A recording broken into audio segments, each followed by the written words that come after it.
Tony Sianto kembali disebut sebagai orang yang mengucurkan dana sebesar 100 juta rupiah kepada terdakwa Juwarin untuk membayar fee bendera PT Marga Madu Indah. Sementara terdakwa Edi Oematan mengaku menjadi korban karena sejak awal dirinya terkesan dipaksa menjadi PPK tanpa mengantongi sertifikat pengadaan barang dan jasa pemerintah. Kedua hal tersebut terungkap dalam fakta persidangan kasus proyek landscape kantor Bupati Timor Tengah Selatan yang kembali digelar Pengadilan Tindak Pidana Korupsi Kupang, Kamis 12 Maret 2020. Berikut liputan selengkapnya untuk Anda. Tony Sianto kembali disebut sebagai orang yang mengucurkan dana sebesar 100 juta rupiah kepada terdakwa Juwarin untuk membayar fee bendera PT Marga Madu Indah. Sementara terdakwa Edi Oematan mengakui dalam kasus tersebut dirinya dikorbankan karena sejak awal dirinya terkesan dipaksa menjadi PPK tanpa mengantongi sertifikat pengadaan barang dan jasa pemerintah. Hal tersebut berbuntu terhadap proses pengadaan sampai pelaksanaan proyek landscape kantor Bupati TTS, di mana terdakwa tidak memahami secara menyeluruh tahapan dan proses pelaksanaan fisik proyek tersebut. Kedua hal tersebut terungkap dalam fakta persidangan kasus proyek landscape kantor Bupati Timor Tengah Selatan yang kembali digelar Pengadilan Tindak Pidana Korupsi Kupang Kamis 12 Maret 2020. Dalam sidang pemeriksaan dua terdakwa yakni terdakwa Juwarin selaku kontraktor pelaksana proyek dan terdakwa Edi Oematan selaku pejabat pembuat komitmen, terungkap Tony Sianto mengucurkan anggaran 100 juta rupiah kepada terdakwa Juwarin untuk membayar fee pakai bendera PT Marga Madu Indah milik Haji Amin.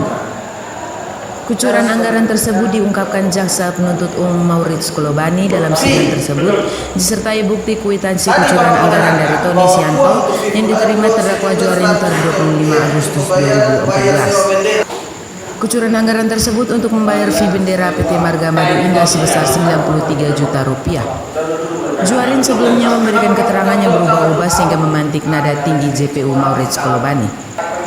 Awalnya Juwarin mengaku fee bendera perusahaan menggunakan uang pribadinya dan kucuran uang muka 30% dari dana proyek.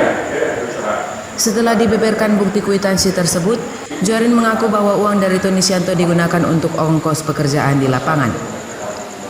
Adu argumentasi itu akhirnya reda setelah ditengahi Majelis Hakim Tipikor Kupang. Terima dari Bapak Tony Mubatar uang sejumlah 100 juta rupiah untuk pembayaran bayar sewa bendera. Pusing saya. Ini Bapak. Keterangan apa adanya. Apa adanya sudah? Sudah 100 juta. Itu saja. Tidak, itu saya fungsikan untuk ongkos kerja di lapangan. Lah, ini Bapak tanda tangan tidak? Kenapa Bapak tanda tangan? Bapak bilang tidak. Itu kan tadi saya ditanya dengan Tony Mubatar. Yang saya pernah berjawab adalah keadaan ada di lapangan sesuai dengan pemerintah. Pekerjaan ini adalah aktivitas yang lain. Pekerjaan. Saya baca aktivitas jadi saya lewat tadi kok. Ada 100 juta untuk keterangan. Dengar dulu. Ya. Fee. Betul. Tadi Bapak menerangkan bahwa uang untuk fee perusahaan 93 juta dari uang Bapak pribadi dan uang muka kerja ya 600 juta. Apalagi kan tidak masuk akal lagi kalau ada uang ini. Ini fee-nya perusahaan 25 bulan 8 2014. Betul. Sementara terdakwa Edi Oematan selaku pejabat pembuat komitmen di hadapan persidangan mengakui tidak memahami prosedur pengadaan barang dan jasa pemerintah karena yang bersangkutan tidak memiliki keahlian yang didukung dengan sertifikat pengadaan barang dan jasa pemerintah dimaksud. Hal tersebut berbuntu terhadap proses pengadaan sampai pelaksanaan proyek landscape kantor Bupati TTS tidak dipahaminya secara menyeluruh tahapan dan proses pelaksanaan fisik proyek tersebut. Terdakwa mengaku sejak awal sudah mengajukan pengunduran diri dari jabatan PPK kepada Sekda dan Bupati saat itu, namun menurut Bupati dan Sekda tidak ada pilihan bagi pejabat lain untuk menjabat PPK selain terdakwa. Dalam penyusunan ke arah, siapa yang menyusun ke arah? Dari pejabat pengadaan. Pejabat pengadaan. Siapa pejabat pengadaan satu? Bapak paham tidak bagaimana proses pengadaan jalan aja? Tidak paham sama sekali. Tidak ada sertifikat. Bapak selain Bapak di bagian umum ya, ada nggak yang memiliki sertifikat? Ada. Siapa satunya? Diserah di bawah. Pasal Bapak dan Tuntutan KPK tidak memiliki sertifikat pengadaan barang dan jasa. Apakah Bapak sempat menyampaikan keterangan?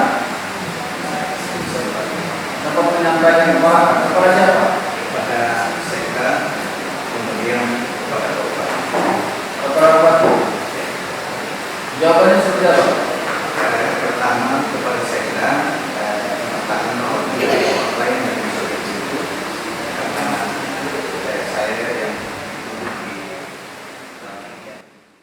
Ketua Tim Jaksa Penuntut Umum Kusnul Fuad usai sidang kepada wartawan menjelaskan, dari fakta persidangan tergambar bahwa jabatan PPK yang diemban terdakwa sejak awal tidak memenuhi syarat menjabat sebagai PPK karena terdakwa tidak memiliki sertifikat pengadaan barang dan jasa pemerintah. Hal tersebut berakibat proses dan tahapan pelaksanaan proyek tersebut tidak dipahami oleh terdakwa. Terdakwa Edi Oematan pun merasa dikorbankan dalam kasus tersebut.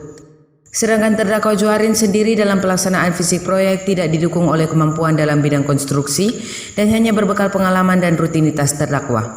Soal pengalihan dana perusahaan dari Bank Jatim ke Bank NTT, jelas Fuad bahwa terdakwa tidak tahu bahkan buku rekening Bank NTT tidak dipegang oleh terdakwa.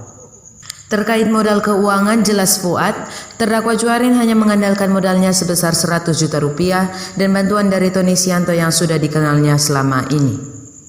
Kalau melihat dari fakta persidangan tadi, sempat tergambar bahwa memang PPK sendiri tidak memenuhi syarat untuk dijadikan PPK.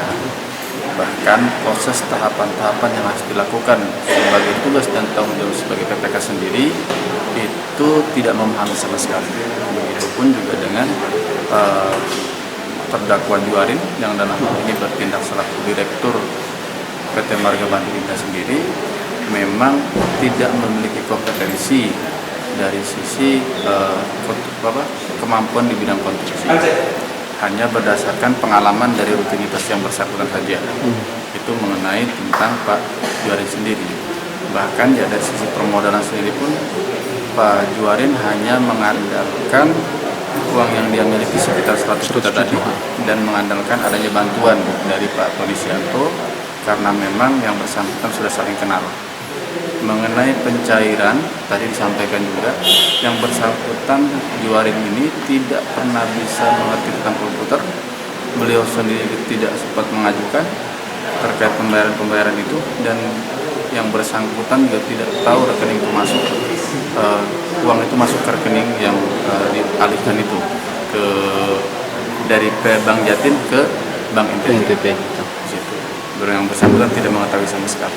Bahkan ya pengakuan yang bersangkutan pada saat pemeriksaan sebagai terdakwa, mereka Juarin sendiri tidak pernah memegang buku Bank NTT itu terkait fakta persidangan hari ini. Mengenai kesiapan, kita minta doanya. Saat ini kita lagi proses untuk penyusunan proses tuntutan karena terdakwa melalui PH-nya tidak mempersiapkan untuk saksi yang meringankan, jadi kita langsung ke tuntutan. Siap. Keterangan dari Frederick. Keterangan dari Frederick Oematan sendiri tadi ya di akhir beliau merasa dikorbankan, bahasanya yang bersangkutan ya, karena memang secara kualifikasi apa yang saya sampaikan tadi bahwa yang bersangkutan tidak memiliki sertifikat pengadaan barang dan jasa sehingga tidak memahami tahapan-tahapan prosesnya, mulai dari harus berkontrak bagaimana, ketika ada keterlambatan apa yang harus dia lakukan, terus langkah-langkah yang ditempuh dalam hal pemberian kesempatan pada semacam apa, bahkan jaminan pelaksanaan pun pada saat pemberian kesempatan 50 hari itu tidak ada perpanjangan. Ya. Bahkan untuk mengklaim jaminan pelaksanaan pun sudah tidak memungkinkan.